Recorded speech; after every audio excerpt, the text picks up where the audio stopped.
Muy buenas tardes y gracias por venir, porque en un día como hoy hay que dar las gracias porque es un día horrible.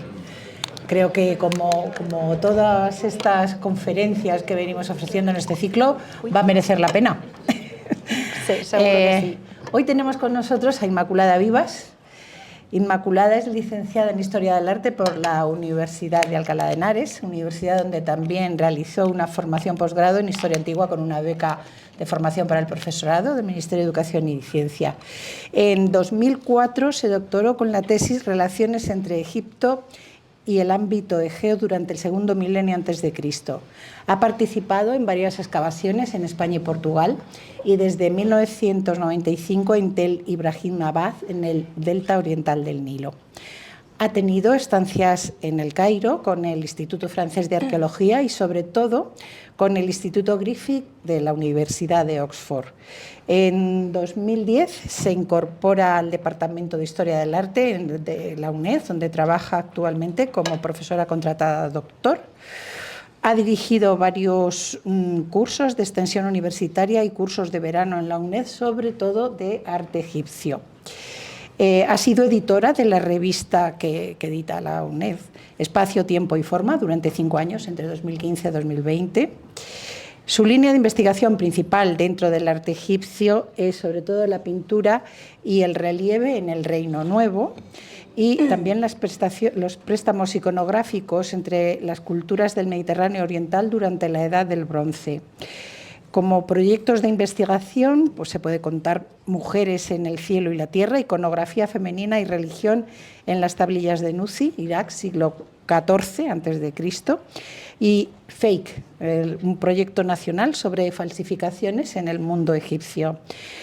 Actualmente también colabora con José Ramón Pérez Acino en el C2 Royal Cage Wadi Project y desde 2021 dirige un grupo de investigación en la UNED sobre memoria, arte antiguo y tradición.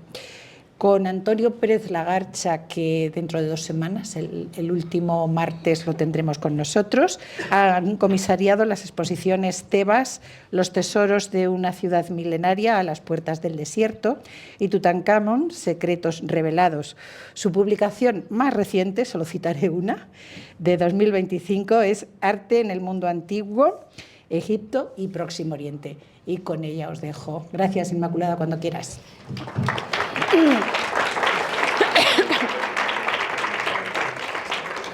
Bueno, muchísimas gracias, Llanos, por la presentación y por tus amables palabras. Quería dar las gracias a la Asociación de Amigos del Museo de Albacete y al propio Museo de Albacete por organizar estas jornadas, por dar cabida al mundo egipcio, que a veces está un tanto olvidado, ¿no? Principalmente porque bueno, pues la cultura, digamos, arqueológica en España pues está mucho más centrada en el legado de Roma y en el legado del propio arte peninsular. Como decía, mi intención es hacer una pequeña incursión, una especie de paseo virtual sobre una tumba muy interesante que yo comencé a investigar hace unos años y que quizás para aquellos de vosotros, si os parece nos tuteamos porque estamos casi en familia, que hayáis tenido la oportunidad de visitar el British Museum, el Museo Británico en Londres, pues igual habéis podido ver, ¿no? El título de esta ponencia, de esta conferencia, Encontrada y Perdida, ¿no? Pretende indagar un poco sobre el origen de estas piezas, ¿no? Es la llamada tumba de Nebamun en Luxor, en Egipto, ¿no? Como seguramente sabréis, Luxor es una ciudad que se ubica a unos 800 kilómetros al sur de Cairo, donde se encuentran esas conocidísimas 3 grandes pirámides. Luxor es sobre todo conocida por ser el lugar de enterramiento de los reyes, de los faraones egipcios, ¿no? Y quizás el Valle de los Reyes, ¿no? Y ese famosísimo Tutankamón, ¿no? Pues es una de las figuras más conocidas del mundo egipcio. Pero no es la única, hay muchísimas otras figuras del ámbito egipcio que son muy interesantes y que a veces pues, se quedan un poco en el tintero, ¿no? ¿Qué podemos decir entonces de esta tumba encontrada y perdida, ¿no? Uno de los fragmentos más conocidos de esta llamada tumba de Nebamun se encuentra en esta colección que mencionaba previamente del British Museum. Es un fragmento con una calidad técnica extraordinaria, ¿no?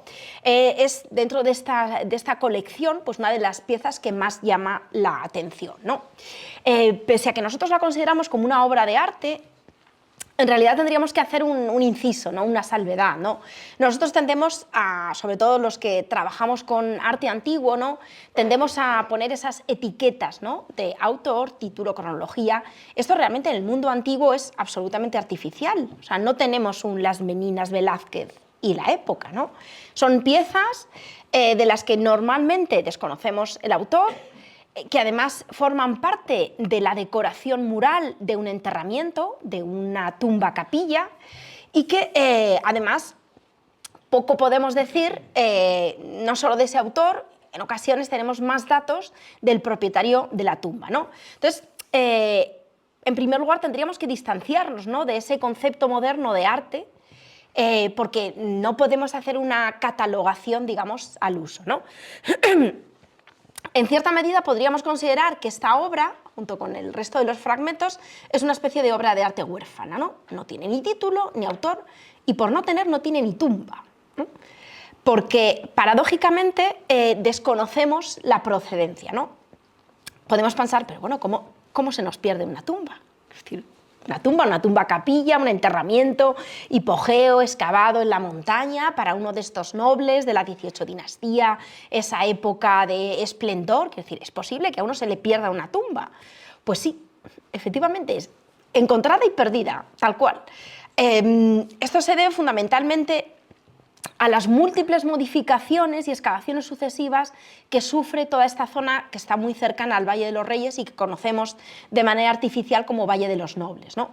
Desde que estas pinturas se encuentran, la zona es excavada por diferentes egiptólogos, se modifica mucho, digamos, todo ese paisaje, y probablemente la ubicación de esta tumba actual está hoy bajo escombros y bajo derrubio de otras excavaciones, y no sabemos más o menos la zona, pero no sabemos, ¿no?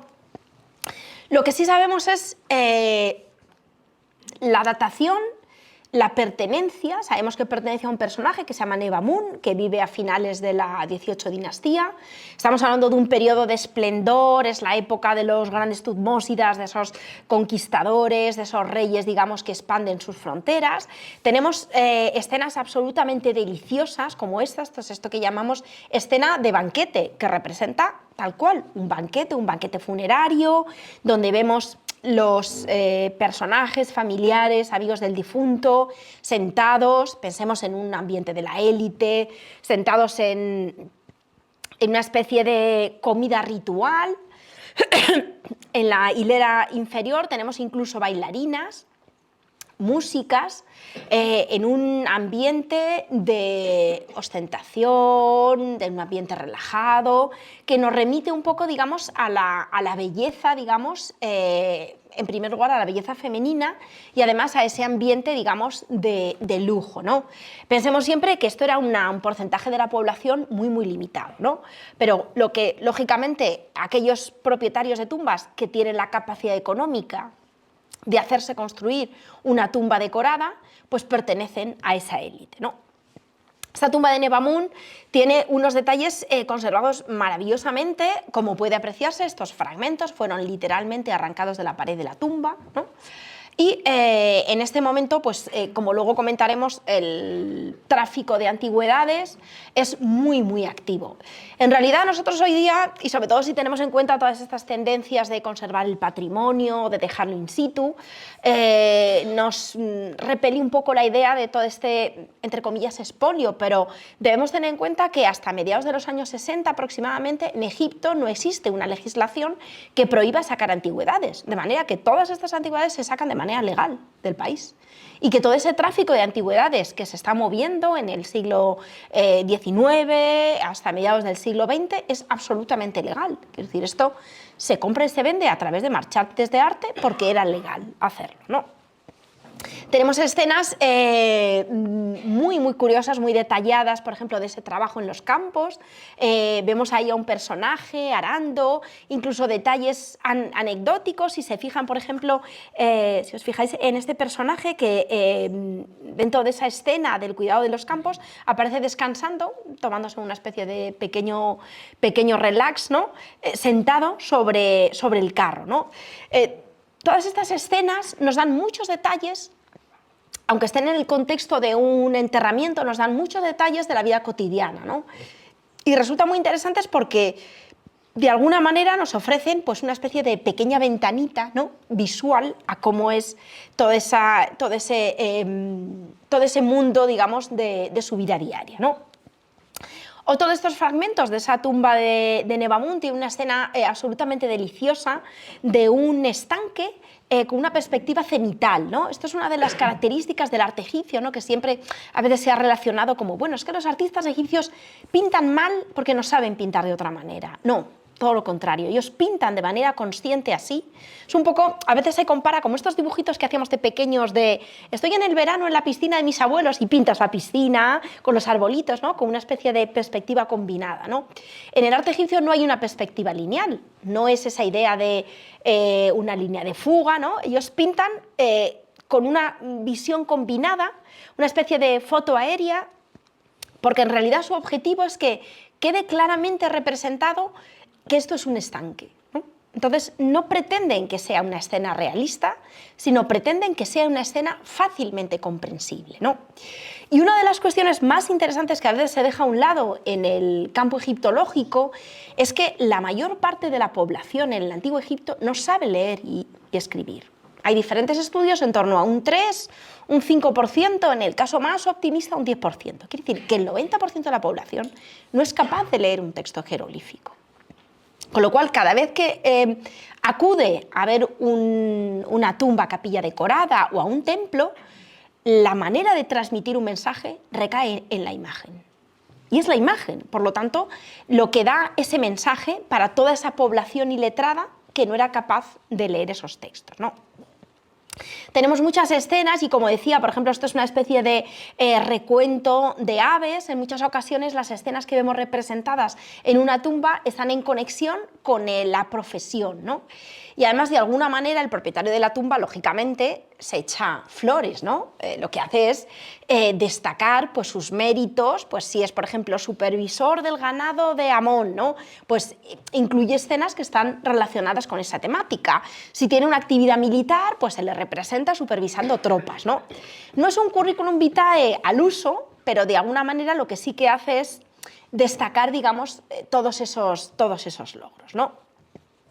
Es de nuestro personaje, Nebamun, ahí lo vemos en la típica postura sedente. En muchas de estas escenas aparecen estos propietarios de las tumbas solos o acompañados de su esposa, ricamente vestidos, con túnica, con un cetro, lógicamente haciendo, digamos, ostentación de su estatus, ¿no? Y la pregunta del millón es ¿cómo acaban estos fragmentos de la tumba de Nebamun, estas pinturas murales en el Museo Británico, ¿no?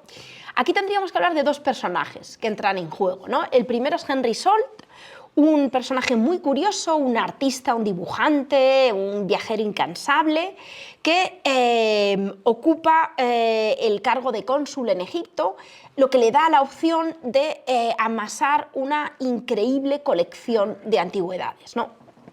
Henry Salt es una de las figuras más conocidas de la época, se mueve en los círculos intelectuales y es un poco, digamos, esa posición acomodada lo que le da acceso a esas antigüedades, ¿no? Pensemos además que en este momento no está, digamos, institucionalizado la concesión de las excavaciones y depende un poco pues, de los recursos económicos, de las ayudas, de permisos un tanto personales, es decir, no había, como luego surgirá, no hay una especie de concesión de, bueno, tú tienes derecho a excavar en X tumbas, ¿no? Bueno, se hacía un poco de aquella manera, ¿no? El otro personaje, aparte de Henry Salt, es Giovanni de Anastasi, ¿no? Es un mercader griego que se asienta en Alejandría y que desarrolla un negocio de antigüedades absolutamente lucrativo, ¿no?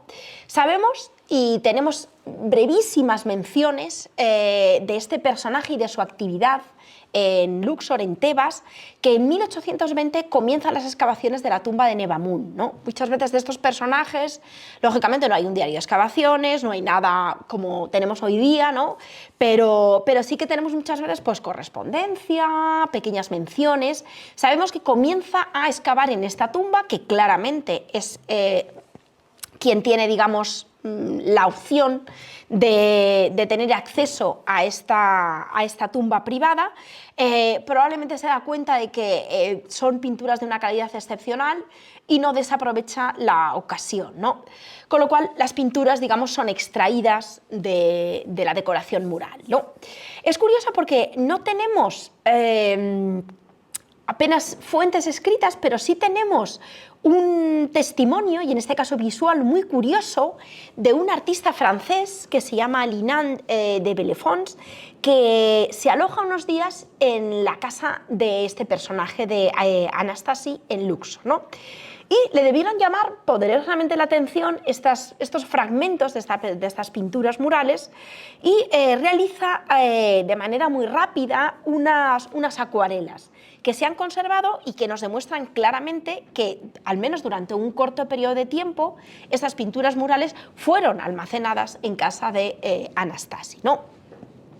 Pinta dos pinturas murales, quizás de las escenas que le resultan a él más vistosas, y digamos ahí perdemos un poco la pista de qué pasa con estos fragmentos. La siguiente información que tenemos es que este primer personaje, Henry Salt, adquiere estos fragmentos de pinturas murales, ¿no? Probablemente, como decíamos, se da cuenta de que es son unas piezas extraordinarias en cuanto a calidad, estado de conservación.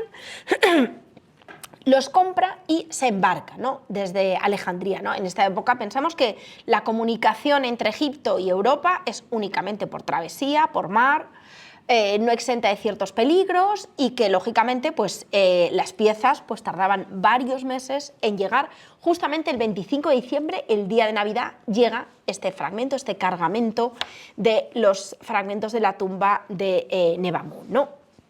Inicialmente como parte de su colección particular, pero luego, muy poco, apenas un par de años después, Henry Salt lo vende al British Museum, ¿no? Por tanto, como cuando hoy día uno visita estas piezas, no hay base, no tiene sentido, ¿no?, echarse las manos a la cabeza y decir, bueno, es que se han sacado ilegalmente, se han expoliado. No, en ese momento es un comercio absolutamente legal, se conserva perfectamente todos los documentos de compra. El British Museum es el propietario legal de estos fragmentos, que además están maravillosamente expuestos, ¿no? Este museo, el British Museum, para los que hayáis tenido la oportunidad de visitarlo, es un museo extraordinario. Bueno, tiene una colección soberbia, no solo de arte egipcio, sino de arte griego, de arte romano, absolutamente maravilloso, ¿no? Lógicamente, la museografía de este museo ha ido cambiando muchísimo desde su fundación en 1756. Hoy día el tipo de discurso expositivo pues, no tiene nada que ver con esas primeras épocas. Sabemos que gran parte de las piezas del germen de este museo son parte de una colección privada de un ser británico, Sir Hans Sloane, que es un médico enamorado de la cultura del mundo antiguo, que se cede posteriormente y pasa a ser un museo público, ¿no? Muchas veces pensamos en términos de quién visualiza las tumbas, ¿no?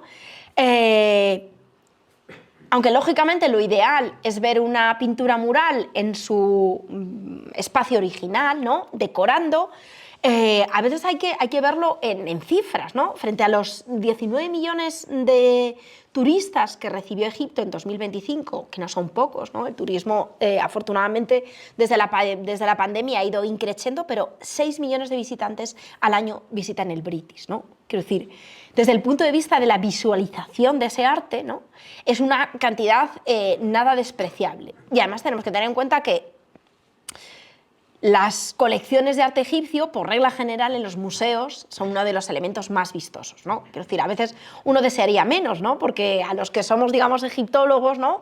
Que somos muy frikis, ¿no? Y que nos encanta estar horas en una sala y viendo vitrinas, pues claro, de repente tienes como hordas de turistas, de 200 japoneses que vienen, 200 chinos, y eso a veces pierde un poco, digamos, ese encanto, ¿no? Pero nos habla también del atractivo que tiene el mundo egipcio, ¿no? Esto muchas veces en el mundo egiptológico, ¿no? Pues así de broma entre los colegas, a veces decimos, bueno, Egipto para bien y para mal vende.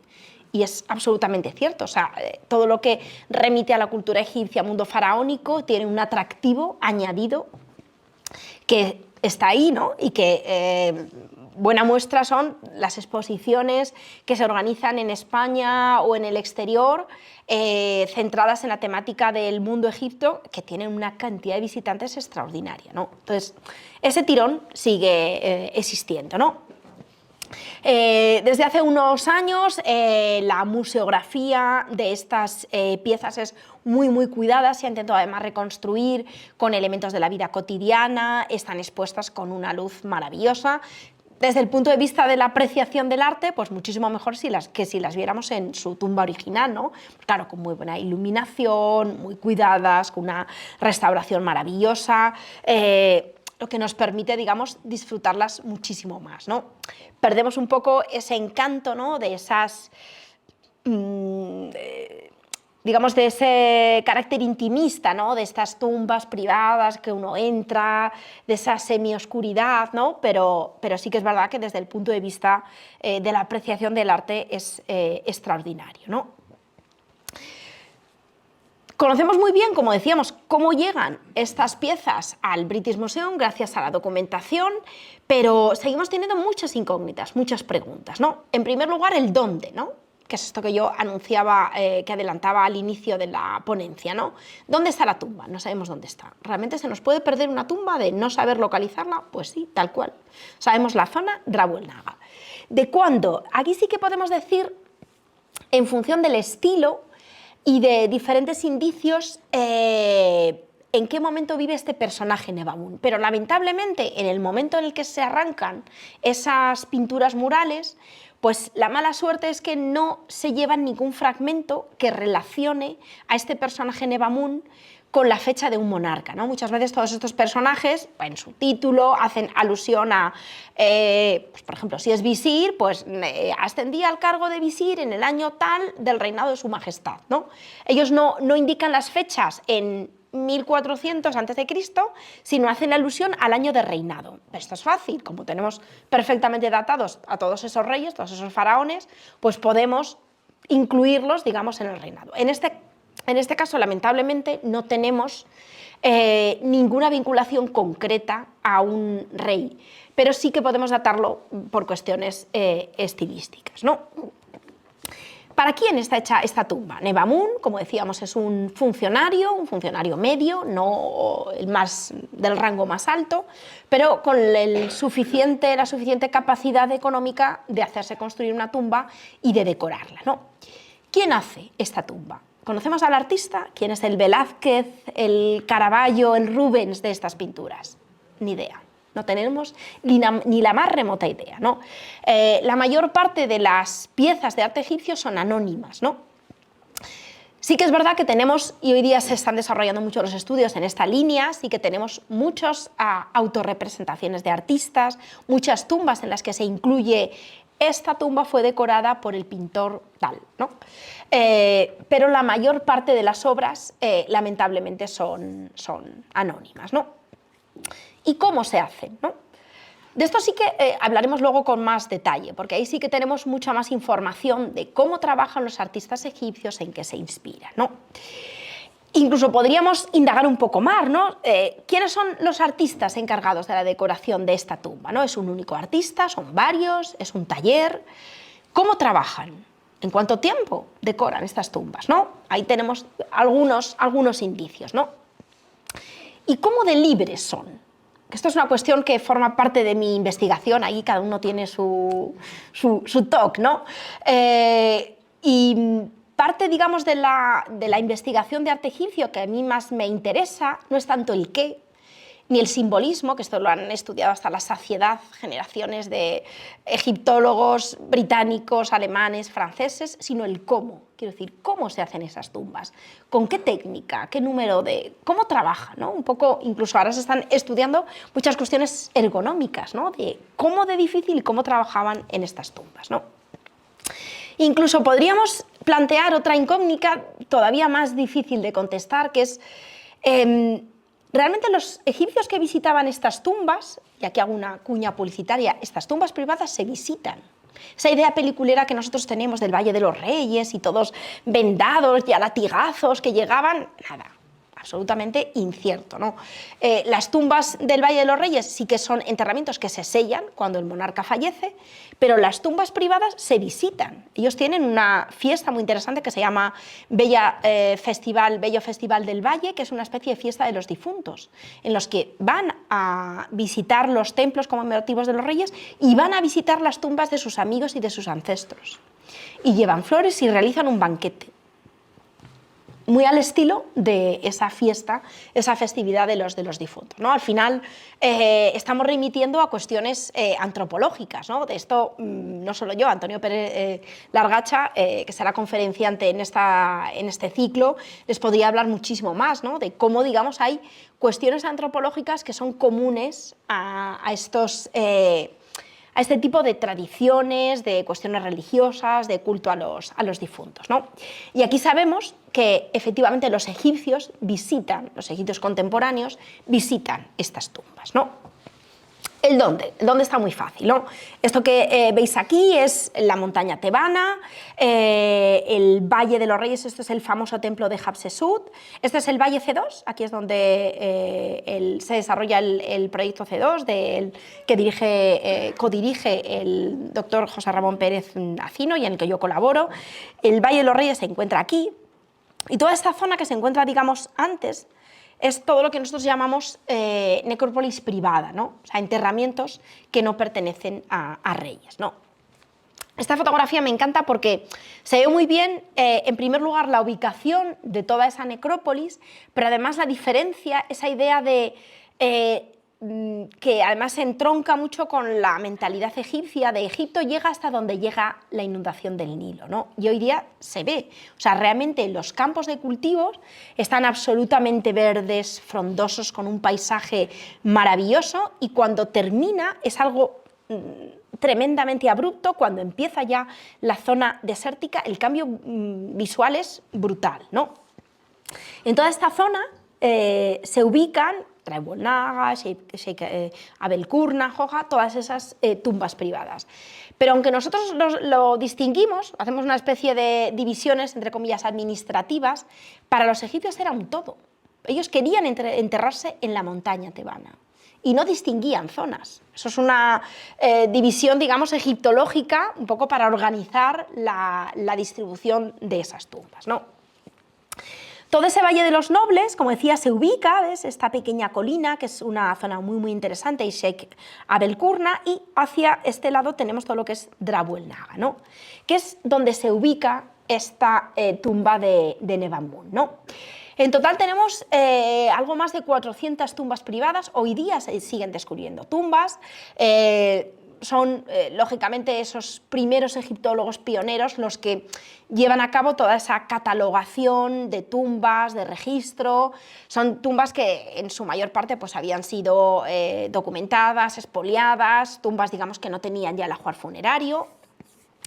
Mucha de esta documentación es muy interesante porque se conserva a través de copias, de acuarelas, como esa que yo mostraba antes, de ese fragmento de Nebamun, que es muy interesante y que nos sirve además para tener información de pinturas que están ya perdidas. Es decir, todas estas tumbas, en primer lugar, pues aparte de haber sido visitadas, de haber sido dañadas, algunas de ellas incluso han sido utilizadas como viviendas, pues muchas de estas pinturas se han deteriorado, pero a veces las tenemos conservadas en estos dibujos y estas acuarelas de esos primeros viajeros, con lo cual tenemos una especie de puzzle, ¿no? Lo que me queda ahora y cómo estaba, por ejemplo, cuando Champollion visita Egipto y realiza todos esos dibujos, ¿no?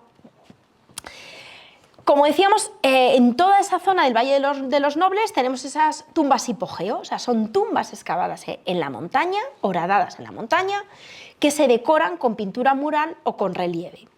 Lógicamente, cualquiera que sea un poquito diestro en cuestiones artísticas sabrá que hacer un relieve es mucho más complicado y mucho más costoso que una pintura mural, ¿no? Con lo cual estas tumbas principalmente se decoran con pintura mural, ¿no? Porque es más rápido, es un trabajo mucho más sencillo, ¿no? Y que probablemente era mucho más accesible a estos personajes, ¿no?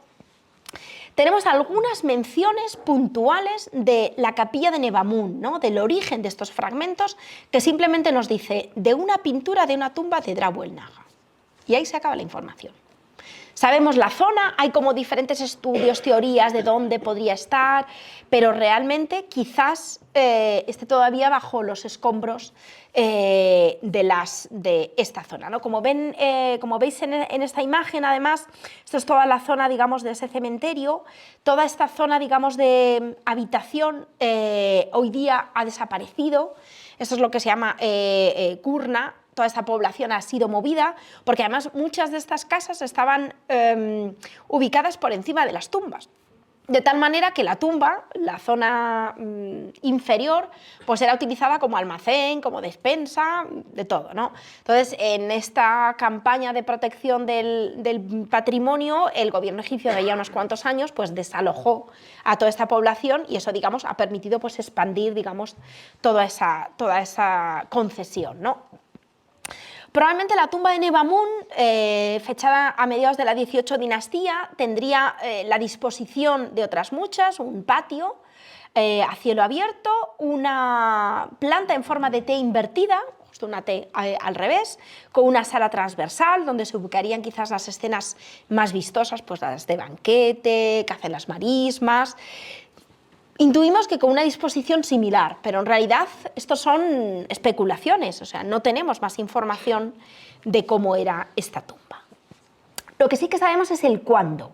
Tenemos los títulos de Nebamun, no podemos vincularlos a un rey concreto, pero en base al estilo, diferentes autores argumentan que estaría en torno al reinado de Tutmosis IV, Amenhotep III, ¿no? Amenhotep III es uno de los reyes más conocidos y más importantes de la 18 dinastía, entonces estaríamos más o menos en torno al 1400 a.C. Y es más, una de las investigadoras, de las egiptólogas más renombradas y que ha trabajado mucho, que ha investigado mucho en la necrópolis tebana, Betsy Bryan, apunta que probablemente se fecharía a final del reinado de Amenhotep, ¿no? Amenhotep es el padre de este famosísimo faraón que conocemos como Akenatón, ese mal llamado faraón hereje que desarrolla toda una política, cambio religioso, entre comillas, anulando a las principales divinidades egipcias, instaurando a un dios solar, Atón, como el principal gobernante, el principal dios del Estado egipcio, ¿no? Por lo tanto, de alguna manera, Akenatón, como gobernante, se hace una especie de intermediario con la divinidad, ¿no? Amenhotep III es el padre de Akenatón. A final de su reinado ya probablemente se inician una serie de cambios religiosos y es curioso porque algunos de los símbolos vinculados a Amón, que era la divinidad tradicional, la de rancio abolengo, son dañados, son destruidos en la tumba de Nebamun, ¿no? Lo cual nos indica que por lo menos quizás en época de Akenatón la tumba todavía era visitada y estaba accesible, ¿no? ¿Para quién es esta tumba, ¿no? Tenemos solamente los títulos de este personaje: es escriba y contable del granero divino, ¿no? O sea, es una especie de puesto administrativo, un funcionario de la corte vinculado a la administración, ¿no? A veces, en ocasiones, estos títulos se nos quedan un poco vacíos, ¿no? Yo muchas veces, cuando vemos, por ejemplo, títulos de funcionarios, ¿no? Hay uno muy curioso que es portador de sandalias del faraón, ¿no? Entonces digo, bueno, portador de sandalias, ¿no? Pues, ¿hasta qué punto eso era relevante, no? ¿Era un hombre de confianza o no? Claro, a veces, incluso en las traducciones, se nos pierde un poco, ¿no? Incluso Nos perdemos además porque no sabemos el contexto, digamos, de la importancia de estos títulos, ¿no? Yo muchas veces en las clases con mis alumnos ya allí de la UNED, pues les pongo una comparación, porque siempre recuerdo que la duquesa de Alba, ¿no? Cayetana de Alba, ya fallecida, cuando hablaba de una noble de España con más títulos que nadie, cuando hablaba, digamos, de sus títulos, ella siempre decía que el que llevaba con más orgullo era el que la vinculaba a la hermandad del Cristo de los Gitanos.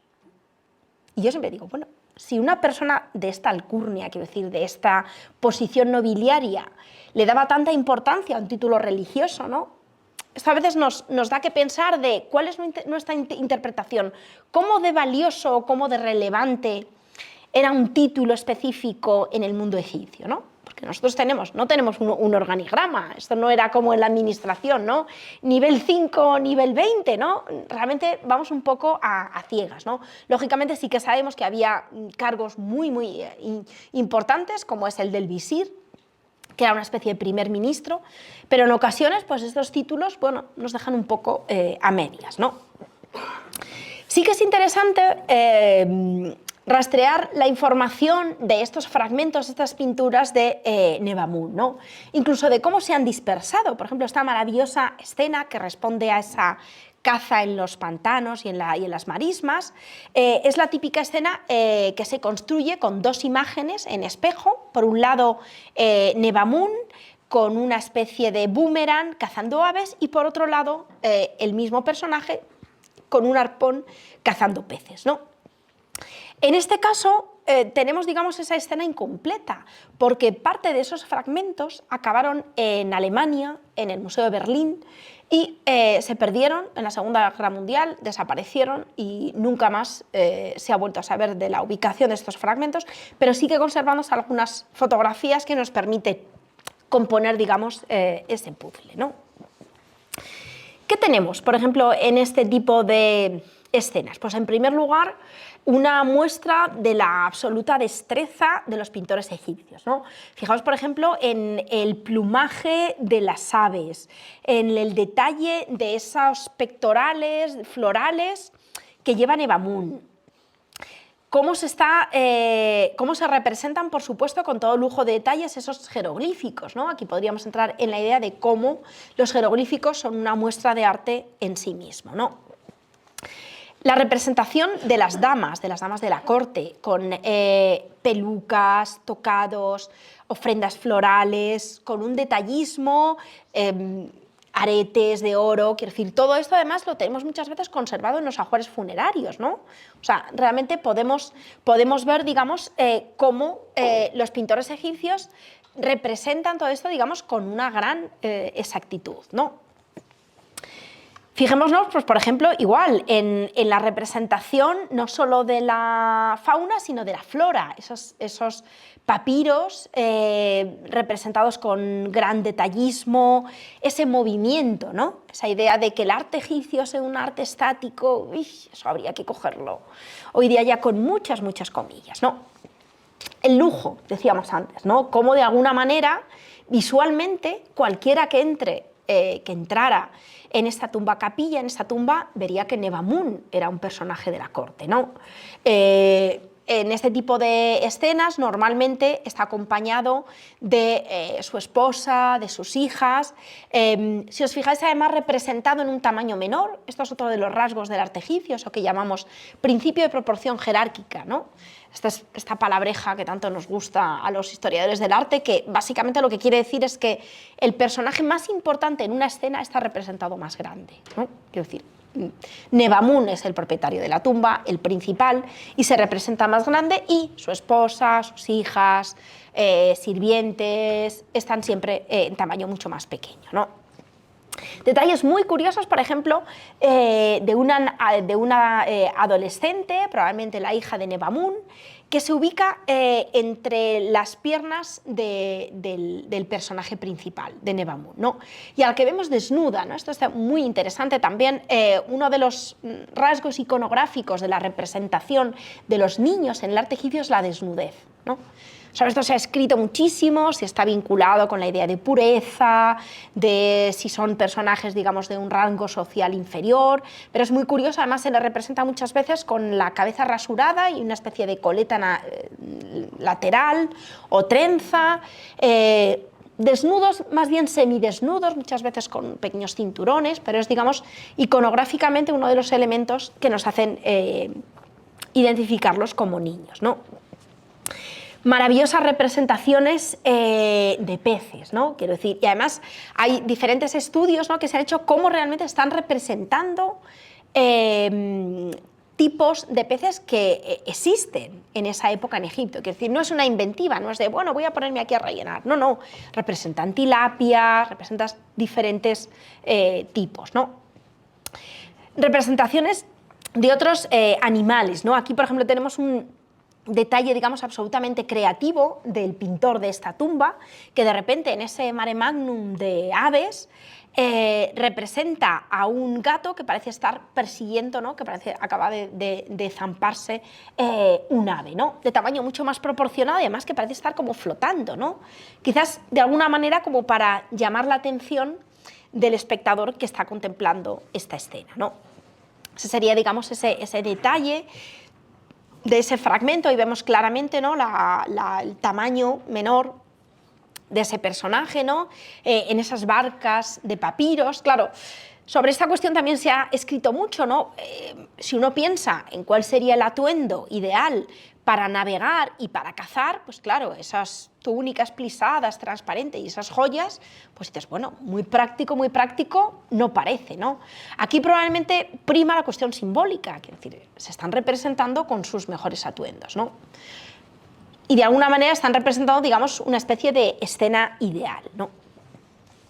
Ahí ven ese detalle, ¿no?, de ese gato, ¿no?, con el plumaje, o sea, cómo realmente el artista egipcio representa una escena con mucho detallismo, aunque no de manera realista. O sea, no hay una profundidad, pero sí que hay muchísimo gusto por el detalle, ¿no?, que lo vemos pues, en el plumaje de las aves, en este gatito, ¿no?, incluso en la representación de estas mariposas, con tal detalle que podemos identificar incluso el tipo de mariposa que es. En este caso, una Danios chrysippus, una llamada mariposa monarca, ¿no?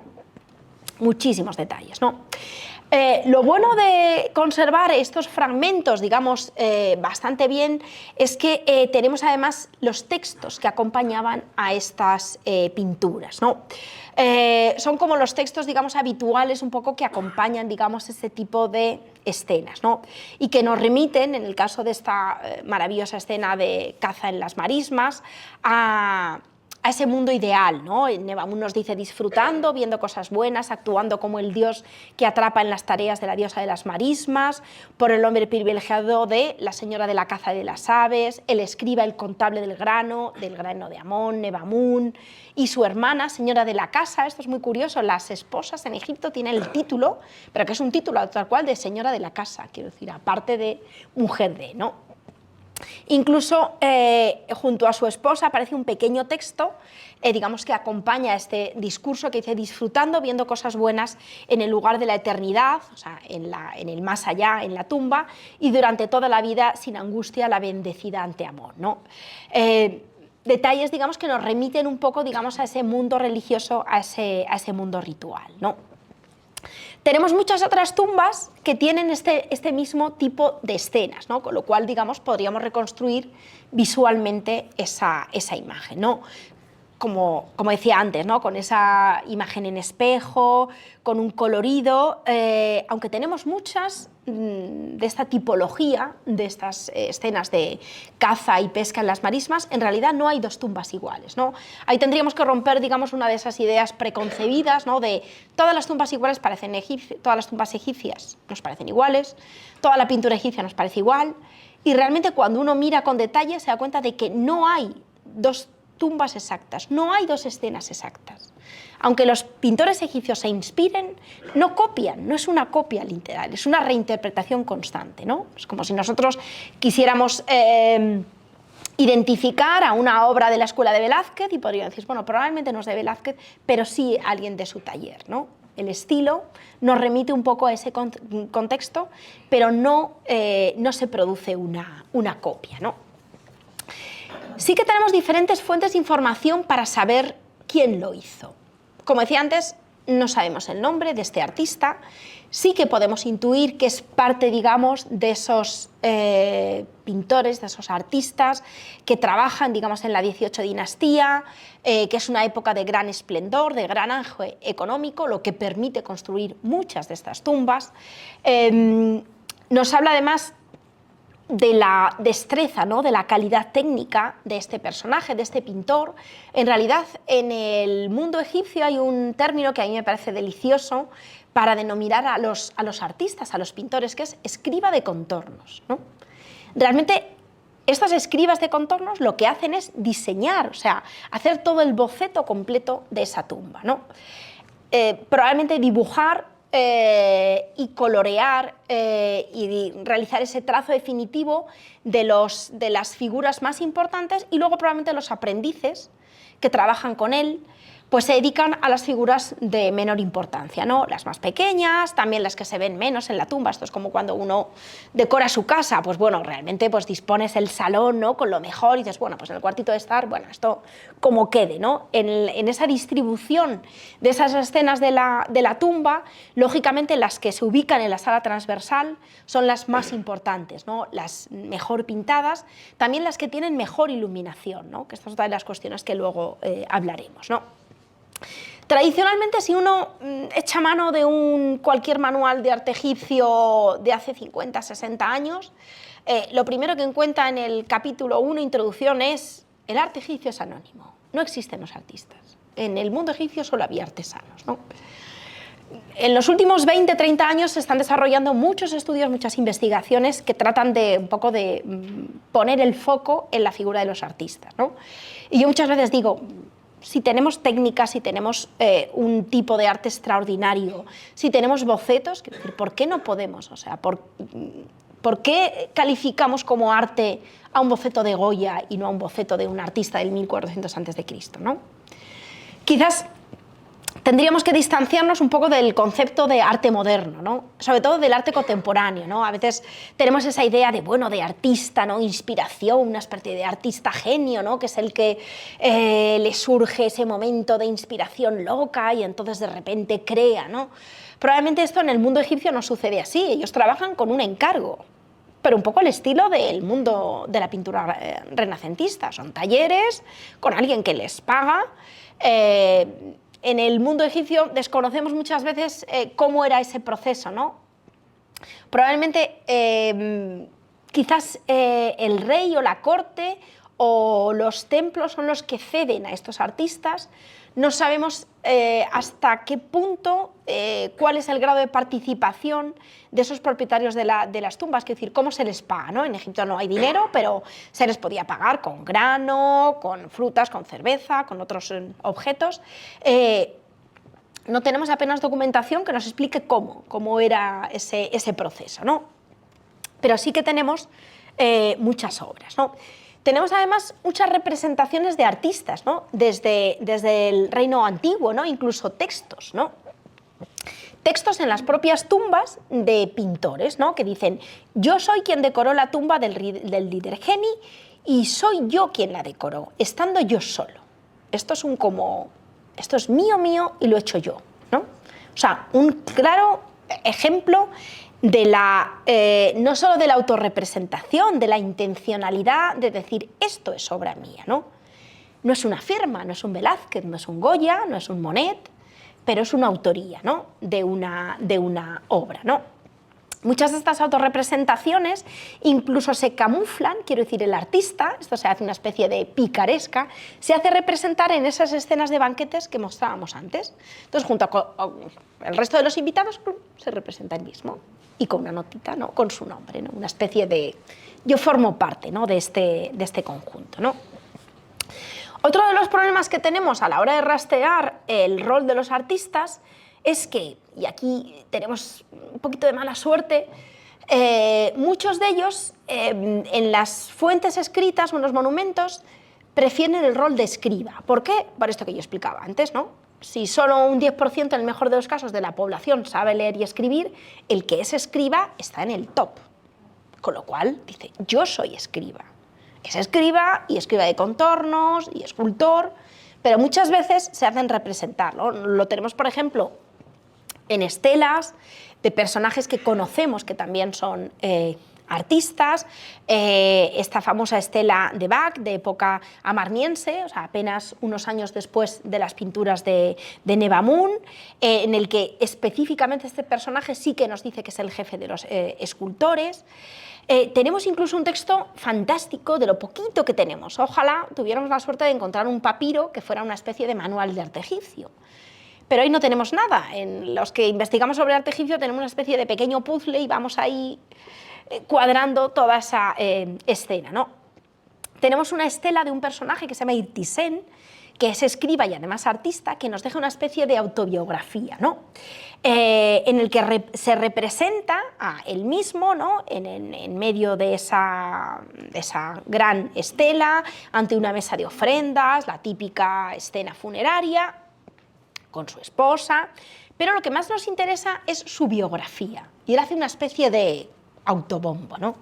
Yo conozco los secretos de las palabras divinas, ¿no? De los jeroglíficos, el procedimiento del ritual de ofrendas. Yo he adquirido el dominio de un maestro en todas las fórmulas mágicas. No hay nada que se me pueda escapar, ¿no? Aquí se está poniendo flores, ¿no? Yo soy un artista excelente en su arte, que ha llegado a ser el primero en su conocimiento. Yo conozco las proporciones de los líquidos, o sea, de los pigmentos, sé cómo hacer esas mezclas. El peso correcto. Eliminar y hacer entrar lo que sobresale.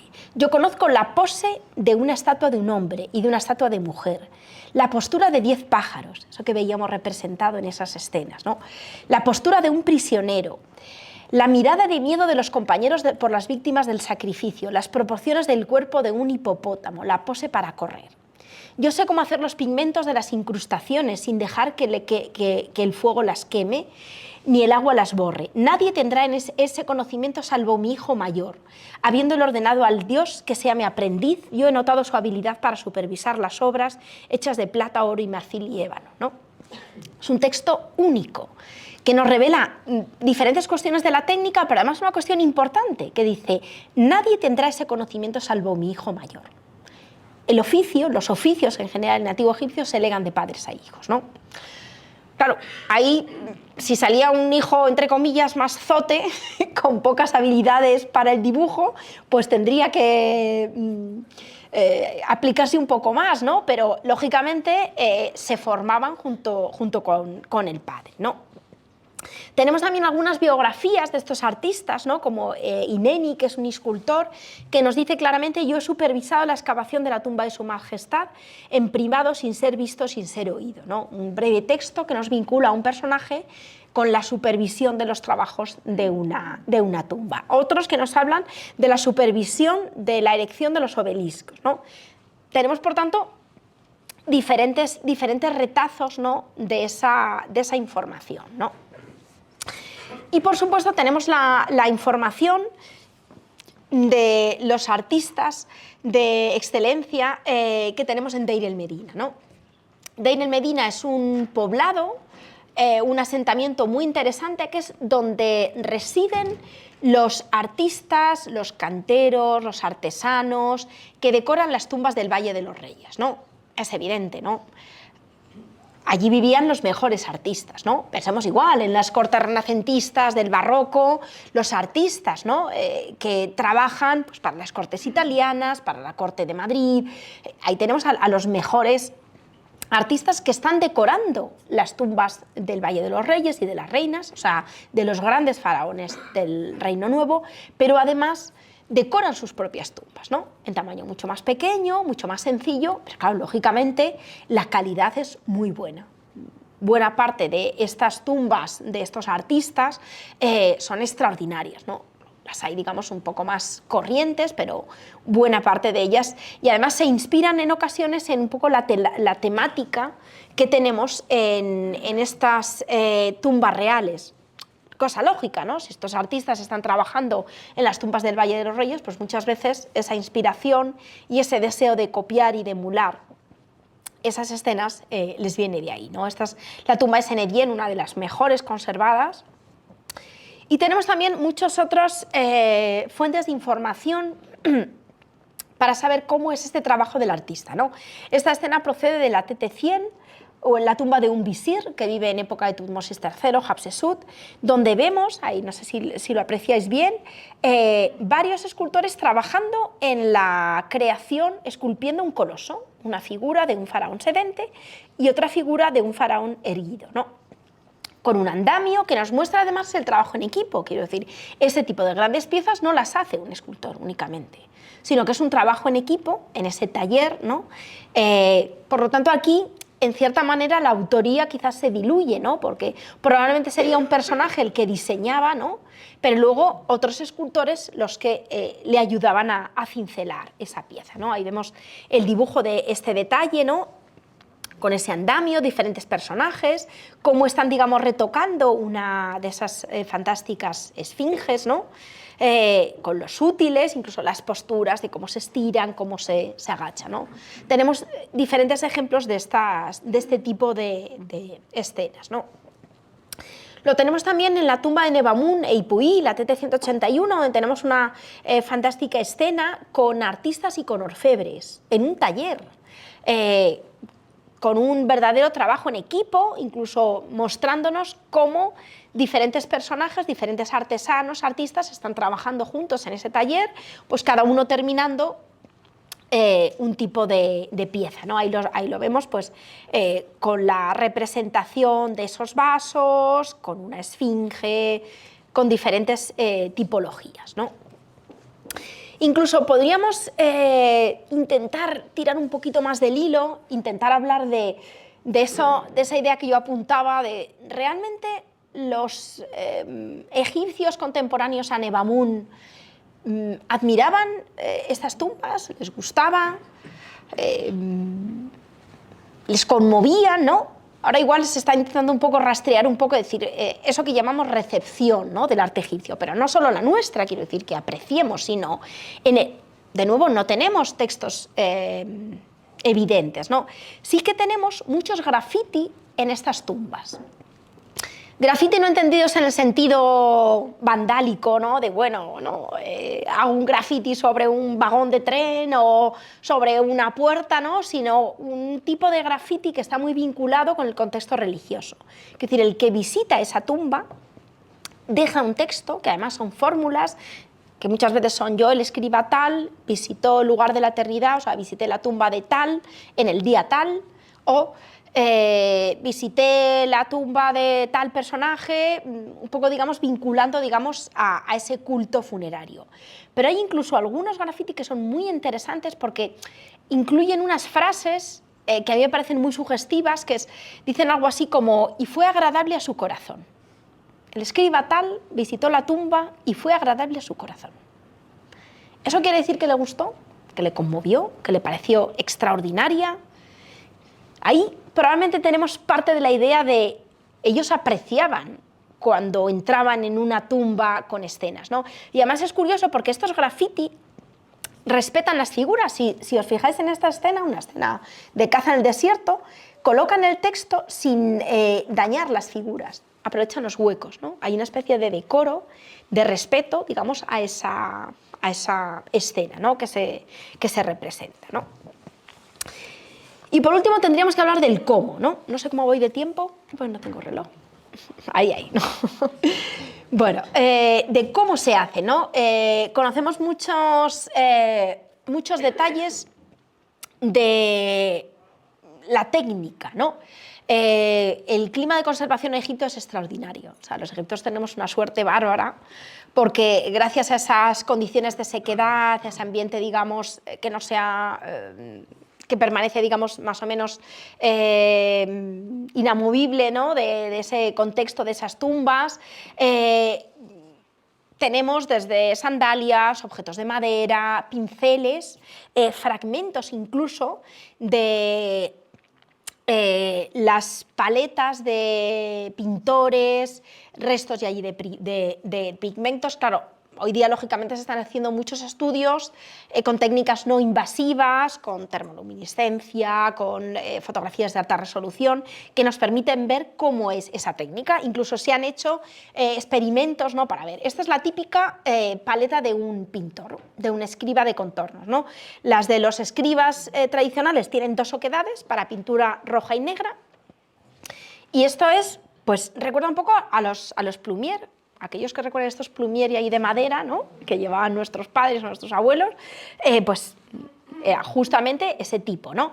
Una especie de allí de cajita donde existía una oquedad para guardar esos cáñamos, ¿no? Y donde el pintor pues iría, digamos, ya decorando una vez que trazaba todo ese detalle, ¿no?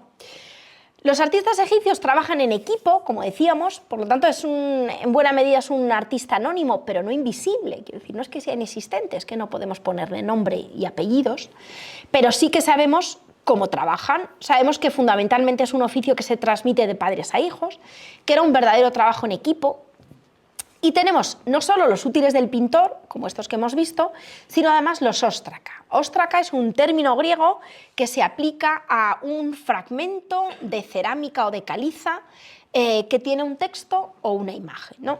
Lo que nos interesa para esta ponencia fundamentalmente son lo que llamamos óstraca figurativos, ¿no? Estos óstraca se conservan a miles, están además dispersos por colecciones de museos, el Museo del Cairo de una colección extraordinaria, por supuesto, en Turín, el Museo Británico, y son una especie de pequeños fragmentos con bocetos de pinturas, con otros muchos más elaborados, ¿no? Y tenemos también tablillas de madera, muy, muy escasas, que eran una especie, luego veremos un ejemplo, una especie de pizarrín de escuela. Es decir, cuando no existía, ya no digo el iPad, ni las tablets, ni los portátiles, ni los cuadernos, cuando iban a la escuela tenían una tablilla encerada donde se escribía con tiza y se borraba y era el pizarrín. Pues en Egipto tenían algo muy, muy, muy similar, ¿no? Una tablilla encerada donde se escribía con tinta y que se borraba y era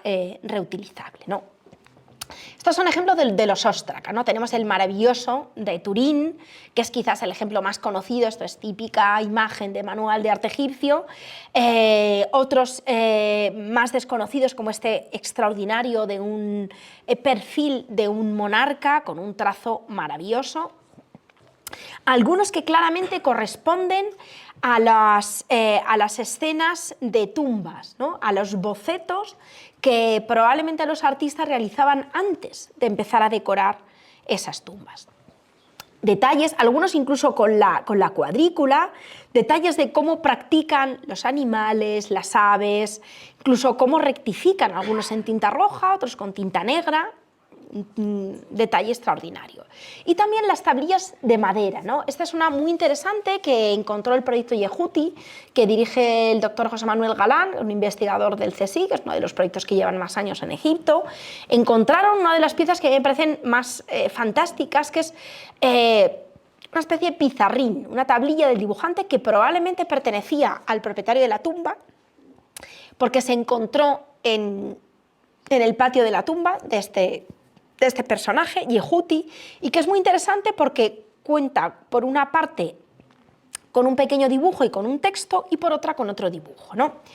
En esta parte de la tablilla hay que acostumbrar el ojo, pero tenemos una representación de un monarca sosteniendo un ave en esa misma escena de caza en las marismas que veíamos de Nebamun.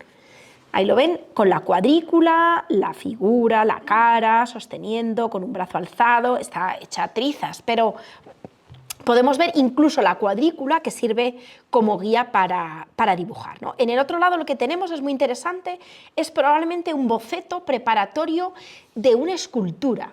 Y además es muy interesante porque la interpretación más aceptada es que La primera imagen es la que hace el maestro dibujante o el escultor y la segunda es copiada por un aprendiz. Si se fijan, el trazo es un poco más chapucero, un poco más sencillo, ¿no? Probablemente lo que está haciendo es, como aprendemos todos, copiando, ¿no?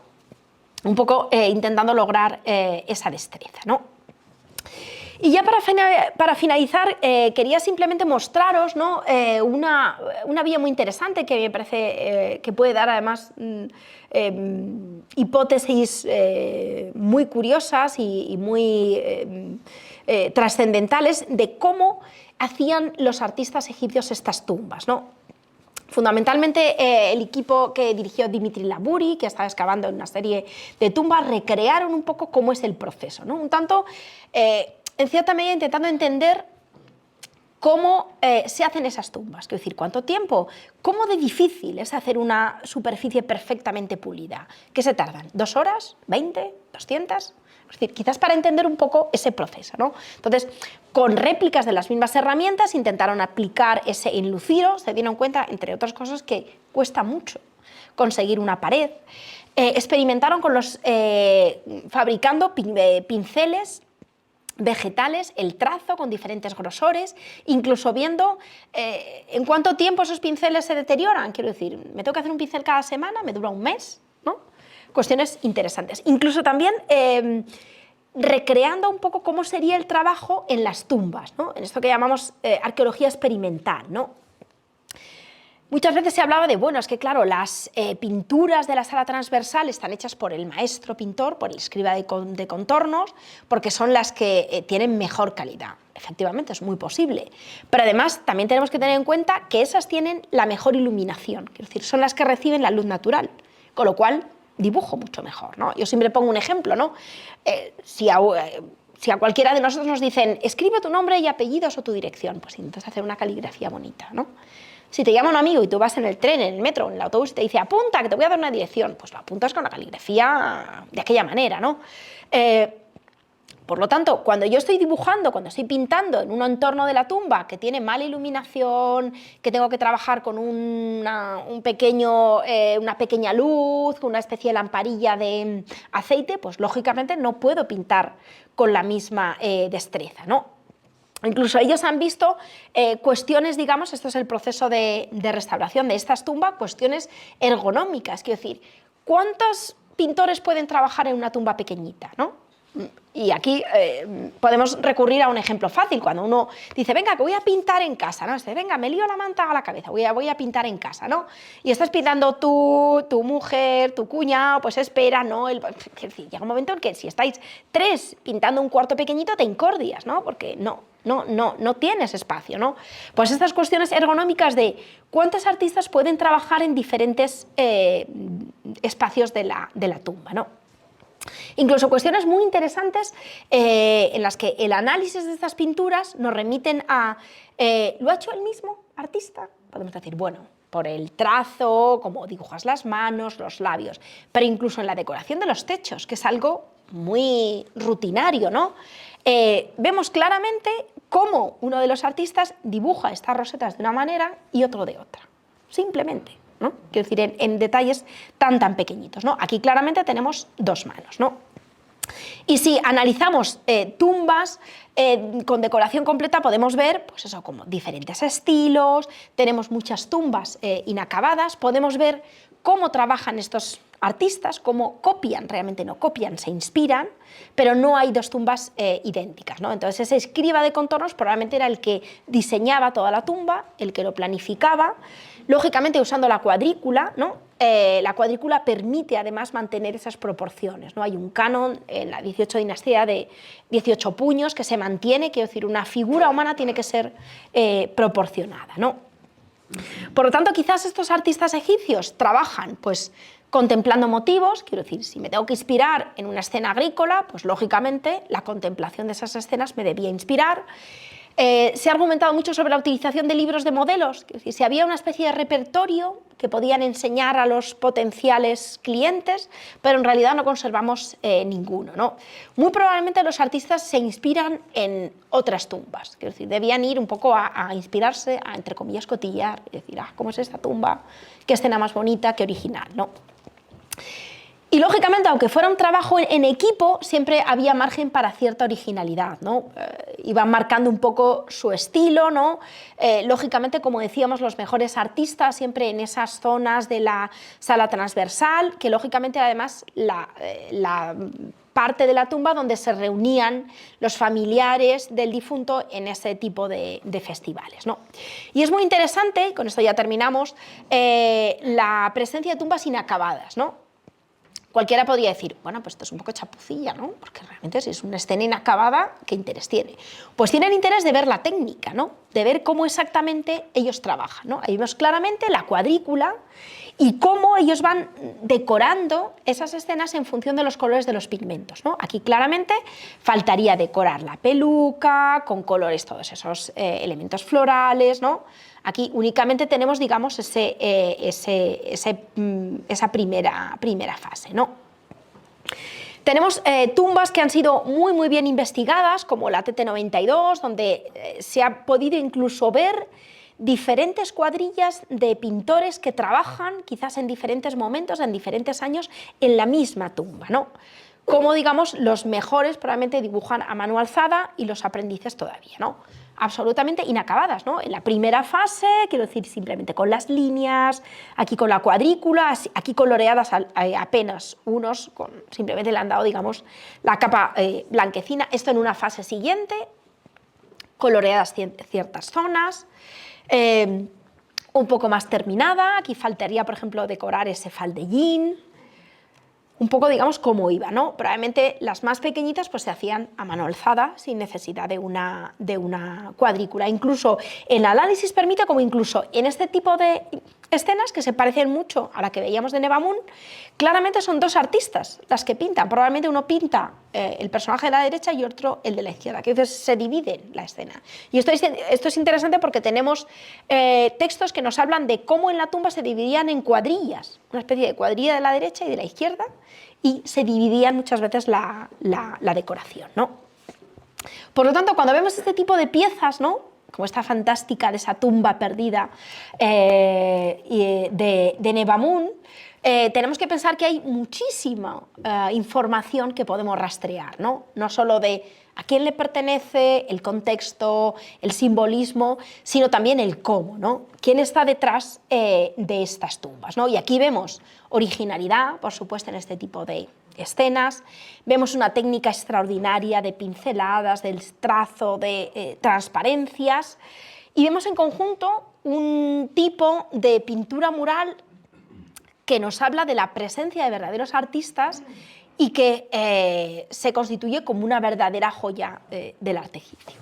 Y nada más, muchísimas gracias.